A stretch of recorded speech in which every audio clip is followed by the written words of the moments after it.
Hello friend, welcome back to the my channel. So हम लोग झारखंड के इंपॉर्टेंट क्वेश्चन को डिस्कस कर रहे थे जो आपके आगामी जेएसएससी सीजीएल जेपीएससी सीडीपीओ और झारखंड के अन्य एग्जाम जिसमें झारखंड का जीके पूछा जाता है उसके लिए काफ़ी इंपॉर्टेंट होगा दोस्तों। बाकी अगर ये सीरीज आपको अच्छा लग रहा हो दोस्तों तो वीडियो पर एक लाइक और एक कमेंट जरूर करें और वीडियो को ज़्यादा से ज़्यादा अपने दोस्तों के साथ शेयर करें और जो लोग चैनल पर नए जुड़ रहे हैं चैनल को सब्सक्राइब करना ना भूलें। बाकी दोस्तों इसका जो PDF है मैंने अपने टेलीग्राम चैनल पर डाल दिया हो, तो जो लोग इसका PDF चाहते हैं वो मेरे टेलीग्राम चैनल से जुड़ सकते हैं जिसका लिंक जो है डिस्क्रिप्शन में दिया होगा, तो उसके माध्यम से आप मेरे टेलीग्राम चैनल में जुड़ें। तो चलिए आज के वीडियो को स्टार्ट करते हैं। आज का जो हमारा पहला क्वेश्चन है कि निम्न में से किस वारिसों ने आगे चलकर खरसावां रियासत का गठन किया। तो किस वारिसों ने जो है आगे चलकर खरसावां रियासत का गठन करता है दोस्तों, तो खरसावां रियासत का जो गठन है ये पद्मावत सिंह के द्वारा किया जाता है, यानी जो करेक्ट आंसर होगा ऑप्शन सी होगा। जैसा कि दोस्तों आपको पता है कि खरसावां रियासत का जो स्थापना है ये विक्रम सिंह के जो है द्वितीय पुत्र थे। पद्मावत सिंह कौन थे, तो विक्रम सिंह के जो है ये द्वितीय पुत्र थे जिसके द्वारा ये जो है खरसावां रियासत का गठन किया गया था। और विक्रम सिंह ने किसका स्थापना किया था दोस्तों, तो विक्रम सिंह के द्वारा जो है सरायकेला रियासत का स्थापना किया गया था। विक्रम सिंह के द्वारा किसका स्थापना किया गया था, तो सरायकेला रियासत का स्थापना जो है विक्रम सिंह के द्वारा किया गया था और खरसावां रियासत का जो है स्थापना इनके द्वितीय पुत्र पद्मावत सिंह के द्वारा किया गया था। इसके अलावा कुछ और पॉइंट याद रखिए दोस्तों, जैसे कि 1793 ईस्वी में सन 1793 ईस्वी में जो है अंग्रेज और खरसावां रियासत के बीच एक समझौता होता है। उसके बाद जो है सन 1899 ईस्वी में जो है अंग्रेजों ने जो है खरसावां को क्या करता है, एक रियासत के रूप में मान्यता दिया जाता है। अगर पूछेगा कि खरसावां को अंग्रेजों के द्वारा एक रियासत के रूप में कब मान्यता दिया जाता है, तो 1899 ईस्वी में। उसके बाद दोस्तों 1947 जब भारत आज़ाद होता है, तो भारत के आज़ाद होने के बाद ये सन 1947 में भारत का एक अभिन्न अंग बन जाता है। खरसावां भारत का एक अभिन्न अंग बन जाता है 1947 ईस्वी में। तो इन डेट को आप ध्यान में रखें। नेक्स्ट क्वेश्चन देखते हैं। झारखंड में जो है हाट कर ना देने का आंदोलन किसके द्वारा चलाया गया था, तो झारखंड में जो है हाट कर नहीं देने का आंदोलन ये विष्णु माहुरी के द्वारा चलाया गया था, यानी यहाँ करेक्ट आंसर होगा ऑप्शन बी हो जाएगा। झारखंड में हाट कर नहीं देने का जो है आंदोलन किसके द्वारा चलाया गया था, तो विष्णु माधुरी के द्वारा चलाया गया था। और ये किस क्षेत्र में चला गया था दोस्तों, तो ये सिंहभूम के क्षेत्र में जो है सिंहभूम क्षेत्र में वर्ष 1924 ईस्वी में आदिवासियों के द्वारा जो है आंदोलन चलाया गया था। झारखंड में जो है हाट कर न देने का आंदोलन कहाँ पर, तो सिंहभूम के क्षेत्र में वर्ष 1924 ईस्वी में। और किसके नेतृत्व में चला गया था, तो विष्णु माधुरी के नेतृत्व में चला गया था। सो यहाँ पर करेक्ट आंसर होगा ऑप्शन बी हो जाएगा। नेक्स्ट क्वेश्चन देखते हैं। झारखंड सरकार द्वारा किस वर्ष पे एंड प्ले योजना की शुरुआत की गई थी, तो झारखंड सरकार के द्वारा पे एंड प्ले योजना ये वर्ष 2017 में स्टार्ट होता है, यानी जहाँ करेक्ट आंसर होगा ऑप्शन सी हो जाएगा। झारखंड सरकार के द्वारा पे एंड प्ले योजना की शुरुआत कब की गई, तो वर्ष 2017 में। नेक्स्ट क्वेश्चन देखते हैं। हजारीबाग में 1857 के विद्रोह के दौरान हजारीबाग का उपायुक्त कौन था, तो हजारीबाग में जो 1857 के विद्रोह के दौरान जो है हजारीबाग का उपायुक्त जो है ये सिम्पसन थे, यानी जहाँ करेक्ट आंसर होगा ऑप्शन डी हो जाएगा। जैसा कि दोस्तों आप लोगों को पता है कि जो 1857 का विद्रोह सबसे पहले कहाँ से स्टार्ट होता है, तो 1857 का विद्रोह जो है ये 12 जून 1857 ईस्वी में रोहनी गांव देवघर से स्टार्ट होता है। झारखंड में सबसे पहले जो है ये 1857 का विद्रोह कहाँ से स्टार्ट होता है, तो ये 12 जून 1857 में रोहनी गांव देवघर से सबसे पहले ये विद्रोह स्टार्ट होता है। उसके बाद ये हजारीबाग के क्षेत्र में कब स्टार्ट होता है, तो हजारीबाग के क्षेत्र में ये 30 जुलाई 1897 में 30 जुलाई 1857 ईस्वी में जो है हजारीबाग के क्षेत्र में स्टार्ट होता है। कब ये होता है दोस्तों, कि जब जो है आपके दानापुर रेजिमेंट के द्वारा जो है 25 जुलाई 1857 ईस्वी को जो है विद्रोह कर दिया जाता है। तो इसी के उत्साह में जो है हजारीबाग के सैनिक भी जो है उत्साहित हो जाते हैं और 30 जुलाई 1857 ईस्वी को जो है यहाँ पर 1857 की क्रांति का जो है विद्रोह कर देते हैं। उसके बाद दोस्तों पूछा जाए कि इस समय जो है हजारीबाग के जो है हजारीबाग का रामगढ़ बटालियन था इसका मुख्यालय कहाँ पर था, तो हजारीबाग का जो रामगढ़ बटालियन था इस समय इसका मुख्यालय जो है रांची में था। रामगढ़ बटालियन का मुख्यालय कहाँ पर था, रांची में था। जब हजारीबाग में जो है 1857 का विद्रोह होता है दोस्तों, तो उस समय जो सिम्पसन और इसके जो साथी हैं ये कहाँ पर भाग जाते हैं, तो सिम्पसन और इसके साथी जो है ये कलकत्ता भाग जाते हैं। तो इन पॉइंट को आप जरूर ध्यान में रखें। सिम्पसन कहाँ पर भाग जाता है, डर से, विद्रोहियों के डर से ये कहाँ पर भाग जाता है, तो कोलकाता भाग जाता है। तो इतने पॉइंट को आप ध्यान में रखें। नेक्स्ट क्वेश्चन देखते हैं। रोड्डा आर्म्स केस के प्रमुख आरोपी प्रभुदयाल हिम्मत सिंह और वैद्यनाथ विश्वास झारखंड के किस स्थान के निवासी थे? तो रोड्डा आर्म केस के प्रमुख आरोपी प्रभुदयाल हिम्मत सिंह और वैद्यनाथ विश्वास जो है ये सारे दोस्तों यहाँ पर ये दोस्तों ऑप्शन दिया गलत दिया हुआ है। ये जो है ये प्रभुदयाल हिम्मत सिंह और जो वैद्यनाथ विश्वास थे ये किस क्षेत्र से रिलेटेड थे? तो ये दुमका के थे। ये कहाँ के निवासी थे? तो ये दुमका के निवासी थे। तो यहाँ पर ये सारा ऑप्शन यहाँ पर गलत दिया हुआ दोस्तों, तो आप इसे सुधार लीजिए कि रोड्डा आर्म केस के प्रमुख जो आरोपी थे प्रभुदयाल हिम्मत सिंह और वैद्यनाथ विश्वास जो है झारखंड के किस स्थान से झारखंड के किस निवासी थे? तो ये दुमका के निवासी थे। बाकी ये जो रोड्डा था दोस्तों ये रोड्डा क्या था? तो रोड्डा जो है कोलकाता में रोड्डा एंड कंपनी एक क्या थी? रोड्डा एंड कंपनी एक बंदूक बनाने की कंपनी थी। रोड्डा एंड कंपनी एक बंदूक बनाने की कंपनी थी जिसमें से ये पिस्तौल की चोरी कर लेते हैं। पिस्तौल की चोरी कौन कर लेते हैं? तो प्रभुदयाल हिम्मत सिंह और वैद्यनाथ विश्वास। ये जो है यहाँ के मौजर पिस्तौल थे, इसको चोरी करके भाग जाते, तो उन्हीं का जो है केस इन पर लगता है रोड्डा आर्म केस के नाम से। नेक्स्ट क्वेश्चन देखते हैं। टाटा कंपनी के लिए कर्मचारी ने 1908 ईस्वी में न्यूयॉर्क से घोषणा की थी कि रक्त रंजित क्रांति से ही भारत को मुक्त किया जा सकता है। तो टाटा कंपनी के किस कर्मचारी ने, यहाँ पर ये किस कंपनी होगा, किस कर्मचारी के द्वारा जो है वर्ष 1908 में न्यूयॉर्क से घोषणा किया गया था कि रक्त रंजित क्रांति से ही अब भारत को मुक्ति दिया जा सकता है। तो ये कौन से कर्मचारी थे दोस्तों? तो इनका नाम था दोस्तों ये गिरिनेंद्र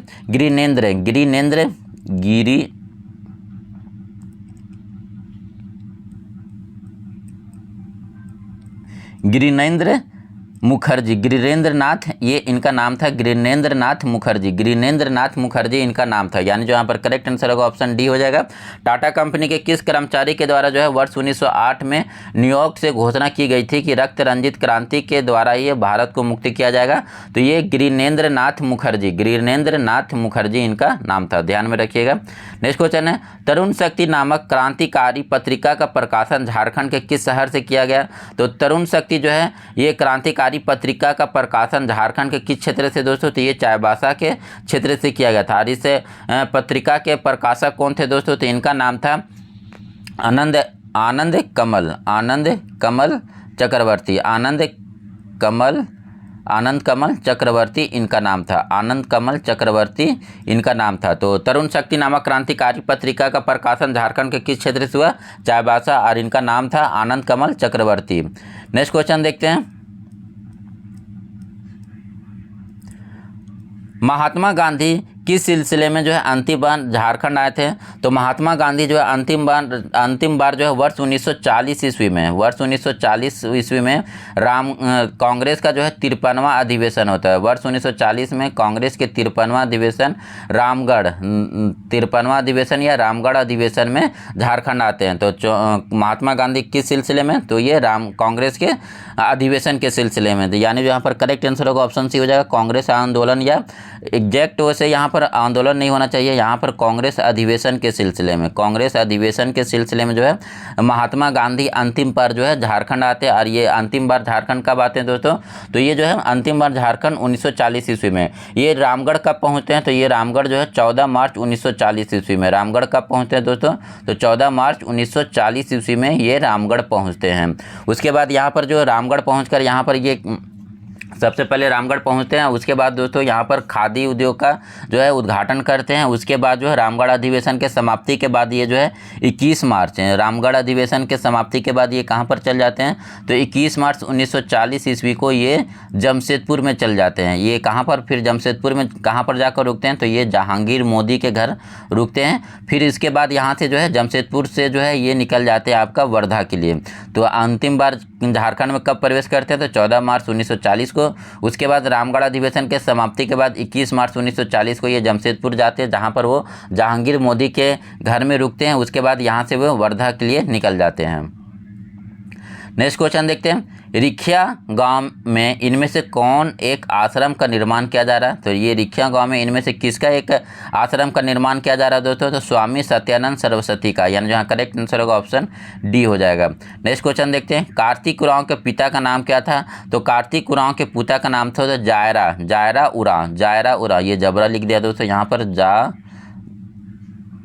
जायरा उरांव। कार्तिक उरांव के पिता का नाम क्या था? तो जायरा उरांव।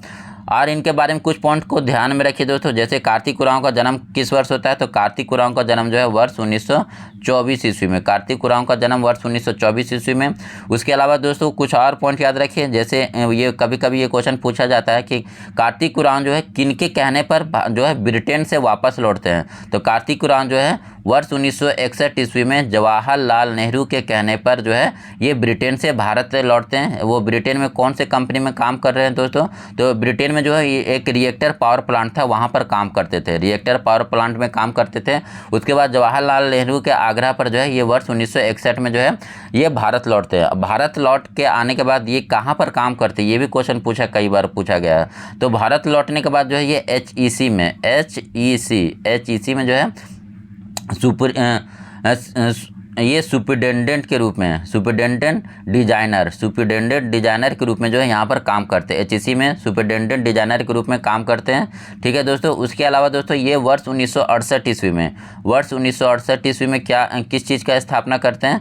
तो वर्ष 1968 ईस्वी में अखिल भारतीय आदिवासी विकास परिषद, अखिल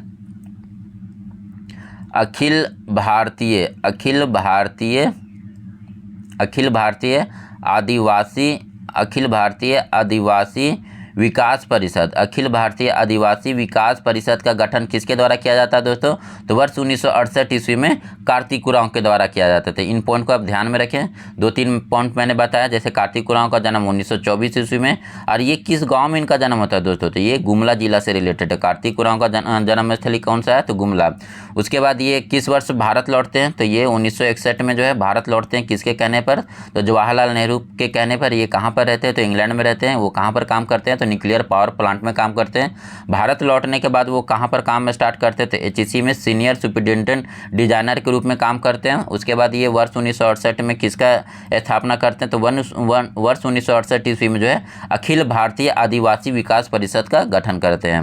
नेक्स्ट क्वेश्चन देखते हैं, झारखंड की कौन सी नदी जो है स्वतंत्र रूप से समुद्र में नहीं गिरती है? स्वतंत्र रूप से नहीं गिरती है तो ये दामोदर नदी जो स्वतंत्र रूप से नहीं गिरती है। बाकी जो स्वर्ण रेखा, झारखंड की एकमात्र नदी जो स्वतंत्र रूप से जो है समुद्र में गिरती है, ये स्वर्ण रेखा नदी हो जाएगी। चलिए दोस्तों, आप लोग कमेंट करके बताएं कि दामोदर नदी का जो है उद्गम स्थल कौन सा है? दामोदर नदी का उद्गम स्थल क्या है? इसका आंसर आप लोग कमेंट करके बताएं। नेक्स्ट क्वेश्चन देखते हैं, सम्मिलित करना है सूची 1 का सूची 2 से। तो क्रोमियम किस क्षेत्र में सबसे ज़्यादा मिलता है दोस्तों? तो क्रोमियम ये जो है सबसे ज़्यादा सिंहभूम के क्षेत्र में। उसके बाद टंगस्टन का सबसे ज़्यादा जो है ये हजारीबाग के क्षेत्र में, अभ्रक आपका कोडरमा के क्षेत्र में, और सोडियम लवण जो है आपका संथाल परगना के क्षेत्र में। नेक्स्ट क्वेश्चन देखते हैं, किस आयोग या समिति ने धन निर्गन के मुद्दे पर दादा भाई नौरोजी से प्रश्न किया था? तो आप लोगों को पता है दोस्तों कि धन निकासन का सिद्धांत किसके द्वारा दिया गया था? तो दादा भाई नौरोजी के द्वारा। और ये जो धन निकासन या धन निर्गम का जो मुद्दा है, ये किस आयोग या समिति के द्वारा उठाया गया था? तो ये जो आयोग का नाम वेल्बी समिति के द्वारा जो है ये प्रश्न किया गया था, यानी जहाँ करेक्ट आंसर होगा ऑप्शन सी हो जाएगा। अगला क्वेश्चन है, निम्न से किस प्रजाति को कश्मीरी हिरन कहा जाता है? तो कश्मीरी हिरन को किस नाम से जाना जाता है दोस्तों? तो ये हंगुल जो हिरन है, इसे कश्मीरी हिरन के नाम से जाना जाता है। नेक्स्ट क्वेश्चन है, बांसुरी, सनई, सीगा, निशान, शंख, मदन भेरी, ये सभी किस प्रकार के वाद्य यंत्र हैं? तो ये सभी किस प्रकार के वाद्य यंत्र हैं? तो दोस्तों ये बांसुरी हो गया, सनई हो गया, सीगा, ये सब फूंक के बजाने वाला या थी सुशीर वाद्य यंत्र है, यानी यहाँ करेक्ट आंसर होगा ऑप्शन डी, इनमें से कोई नहीं। अगला क्वेश्चन है, किस ग्रंथ में जो है झारखंड का उल्लेख ये पुंड होगा दोस्तों? पुंड, पू आधाना अड्डा, पुंड या पुंड रूप में, पुंड या पुंड किस ग्रंथ में मिलता है दोस्तों? तो ऐतराय ब्राह्मण में झारखंड का उल्लेख जो है किस नाम से मिलता है? तो पुंड, पू आधाना अड्डा, पुंड या पुंड्र, पू आधाना अड्रा, पुंड्र, ठीक है। ये इस दो नाम से जो है ऐतराय ब्राह्मण में झारखंड का उल्लेख मिलता है।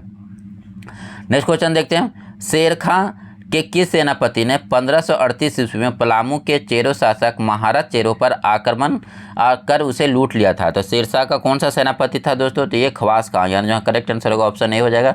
बाकी ये दाऊद खां किसका सेनापति था दोस्तों? तो ये औरंगजेब का सेनापति था।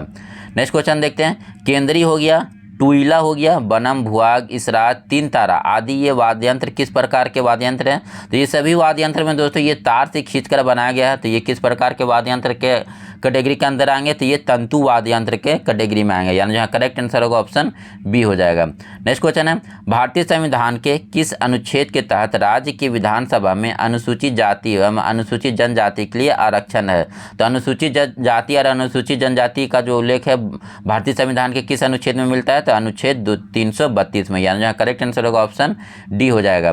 नेक्स्ट क्वेश्चन देखते हैं। माँ छिन्नमस्तिका मंदिर, रजरप्पा, रामगढ़, ये किस देवी की मूर्ति यहाँ पर प्रतिस्थापित किया जा रहा है दोस्तों? तो यहाँ पर जो है ये काली देवी की मूर्ति है, यानी करेक्ट आंसर होगा ऑप्शन ए हो जाएगा। नेक्स्ट क्वेश्चन है,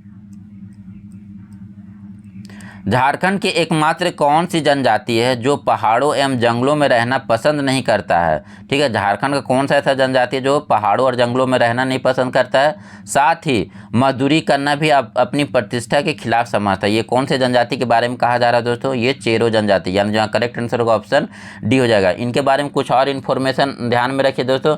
जैसे अगर पूछा जाए कि चेरो जनजाति स्वयं को किस ऋषि के वंशज मानते हैं, तो ये एक नाम इनका याद रखिए, च्यवन ऋषि। च्यवन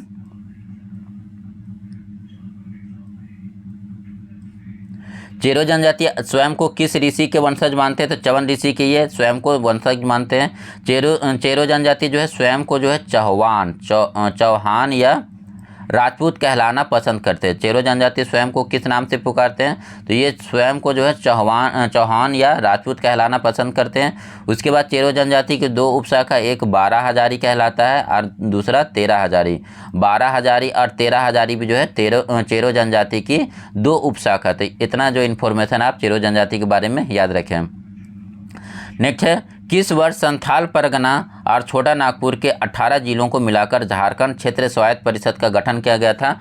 तो झारखंड क्षेत्र स्वायत्त परिषद का जो गठन है वर्ष 1995 ईस्वी में किया गया था, यानी जो करेक्ट आंसर होगा ऑप्शन सी हो जाएगा। इनके जो पहले अध्यक्ष कौन थे, इनका नाम आप लोग कमेंट करके बताएं। झारखंड क्षेत्र स्वायत्त परिषद के जो पहले अध्यक्ष कौन थे, इसका दोस्तों आप लोग जो है अध्यक्ष के नाम कमेंट करके बताएं। नेक्स्ट क्वेश्चन देखते हैं। मुख्यमंत्री विकास योजना किससे संबंधित है? तो मुख्यमंत्री विकास योजना ये दोस्तों जो है मुख्यमंत्री विकास योजना ये आपका राज्य में जो है सर्वांगीण विकास से संबंधित है, यानी जो करेक्ट आंसर होगा ऑप्शन सी हो जाएगा। मुख्यमंत्री विकास योजना किससे संबंधित है? तो राज्य के सर्वांगीण विकास से संबंधित है। नेक्स्ट क्वेश्चन देखते हैं। आदिवासी पत्रिका के माध्यम से किसने जनजाति रचनाकारों की कई पीढ़ी को तैयार किया है? तो आदिवासी पत्रिका के माध्यम से जो है सनातन आदिवासी सभा ने जनजातियों की कई रचनाकारों की पीढ़ी को तैयार किया, यानी जहाँ करेक्ट आंसर होगा ऑप्शन डी हो जाएगा। नेक्स्ट क्वेश्चन देखते हैं। अमृत योजना का जो पूर्ण रूप क्या है? अमृत योजना का पूर्ण रूप क्या है दोस्तों? तो अमृत योजना का जो पूर्ण रूप है Atal mission for rejuvenation on urban transformation, यानी जो करेक्ट आंसर होगा ऑप्शन ए हो जाएगा। अमृत योजना ये कब स्टार्ट होता है दोस्तों? तो ये 25 जून 2015 को स्टार्ट होता है और ये शहर के क्षेत्र है उसका डेवलप से रिलेटेड है, शहरी क्षेत्र के डेवलपमेंट से रिलेटेड है अमृत योजना। नेक्स्ट क्वेश्चन देखते हैं। झारखंड में कौन सा जिला जो है बौद्ध धर्म का प्रमुख केंद्र रहा था? तो झारखंड का कौन सा जिला? तो ये धनबाद का क्षेत्र जो प्राचीन काल में मानभूम का क्षेत्र से संबंधित था। तो झारखंड का जो मानभूम या धनबाद का क्षेत्र है ये बौद्ध धर्म का प्रमुख केंद्र था। नेक्स्ट क्वेश्चन देखते हैं। दक्षिण कोयल की सबसे बड़ी सहायक नदी कौन है? तो दक्षिण कोयल की सबसे बड़ी सहायक नदी जो है ये कारू नदी है। तो वैसे दोस्तों दक्षिण कोयल का जो उद्गम स्थल है ये कहाँ पर है? तो ये रांची के नगड़ी से निकलती है। दक्षिण कोयल का उद्गम स्थल रांची की नगड़ी। दक्षिण कोयल की जो है उद्गम स्थल रांची नगरी, और ये कहाँ पर जाकर ये किसके मुहाना में गिरता है दोस्तों? तो ये ब्राह्मणी नदी जो उड़ीसा का है, ब्राह्मणी नदी उड़ीसा राउरकेला में जाकर ये ब्राह्मणी नदी से मिल जाती है। इसकी सहायक नदी का बात किया जाए दोस्तों तो इसकी दो सहायक नदी है, एक उत्तर कारो और एक दक्षिण कारो। तो ये दोनों इसकी सहायक नदी है। इसकी टोटल लंबाई कितनी है दोस्तों? तो टोटल लंबाई इसकी 470 किलोमीटर है। दक्षिण कोयल नदी की टोटल लंबाई कितनी है? तो 470 किलोमीटर की इसकी टोटल लंबाई है।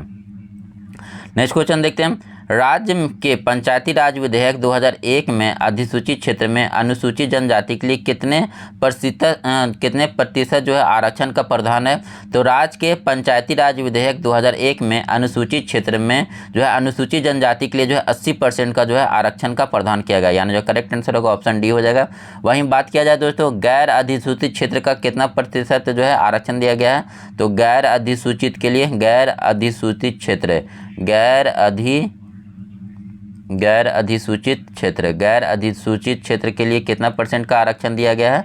तो गैर अधिसूचित क्षेत्र के लिए 50% का आरक्षण दिया गया है। वहीं बात किया जाए महिलाओं के लिए कितना % का आरक्षण दिया गया है। तो महिलाओं के लिए भी दोस्तों जो है 50% का आरक्षण दिया गया है। महिलाओं के लिए कितना आरक्षण दिया गया है। तो 50% का भी आरक्षण, और गैर अधिसूचित क्षेत्र के लिए भी 50% का आरक्षण, और अनुसूचित जनजाति के लिए 80% का आरक्षण का प्रावधान है। सो यहाँ करेक्ट आंसर ऑप्शन डी हो जाएगा। सूची 1, रचना और उसके रचनाकार का मिलान करना। रचना और रचनाकार के मिलान। सोनझाइर ये किसकी प्रमुख रचना है दोस्तों। तो सोनझाइर जो है ये प्रफुल्ल कुमार राय का, यानी पहला का बी हो जाएगा। नल चरित्र किसकी रचना है दोस्तों। तो ये दिग्पाल राम देवघरिया की है।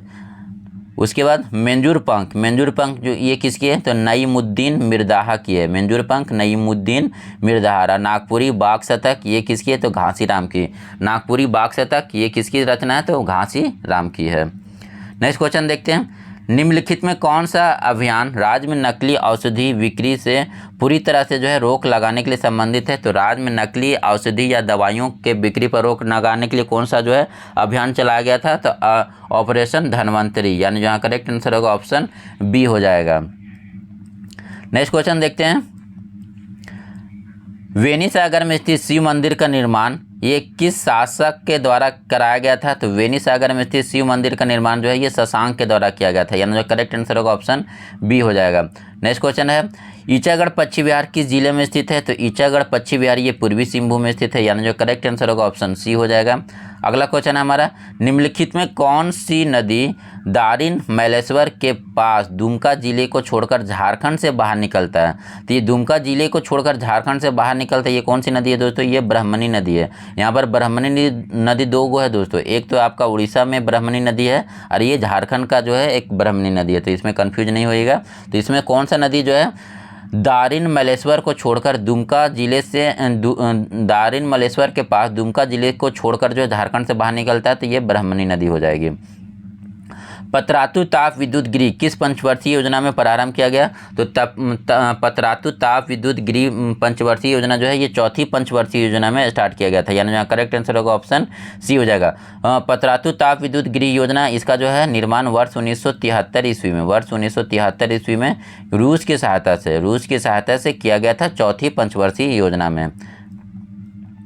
नेक्स्ट क्वेश्चन है, गरिमा परियोजना के माध्यम से झारखंड को डायन कुप्रथा को मुक्त बनाया जाएगा, यह किस विभाग की पहल है। तो गरिमा परियोजना ये किस विभाग की पहल है दोस्तों। तो ग्रामीण विकास विभाग, यानी जो करेक्ट आंसर होगा ऑप्शन डी हो जाएगा।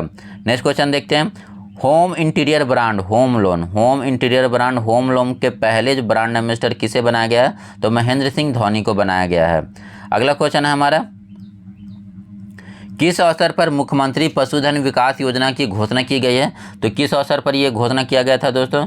तो विश्व आदिवासी दिवस के जो है अवसर पर पशुधन विकास योजना की घोषणा की गई थी। चलिए आप लोग कमेंट करके बताएं कि हाल में जो है विश्व आदिवासी दिवस कितने तारीख को बनाने जाने की घोषणा किया गया, कितने तारीख को मनाया जाने का घोषणा किया है, इसका आंसर आप लोग कमेंट करके बताएं। नेक्स्ट क्वेश्चन देखते हैं, हाल ही में भारतीय आर्चरी टीम में झारखंड के कितने खिलाड़ियों को जो चयनित किया गया है। तो हाल ही में भारतीय आर्चरी टीम में झारखंड के 2 खिलाड़ियों का चयन किया गया, यानी जो करेक्ट आंसर होगा ऑप्शन सी हो जाएगा। हाल ही में झारखंड में MSME पॉलिसी को किसके द्वारा स्वीकृत कर दिया गया। तो झारखंड में जो MSME पॉलिसी हमारे पूर्व मुख्यमंत्री हेमंत सोरेन के द्वारा जो है स्वीकृत कर दिया गया था। और आज का हमारा अंतिम प्रश्न है, झारखंड में विरसा सिंचाई कप योजना के तहत झारखंड के कितने कुएं का निर्माण किया जाएगा। तो झारखंड में जो है विरसा सिंचाई योजना के तहत झारखंड में टोटल 1 लाख जो कुएं का निर्माण किया जाएगा, यानी जो करेक्ट आंसर होगा ऑप्शन सी हो जाएगा। सो दोस्तों इस वीडियो में इतना ही। वीडियो अगर अच्छा लगा हो तो वीडियो पर एक लाइक करें, कमेंट जरूर करें। Thank you for watching this video.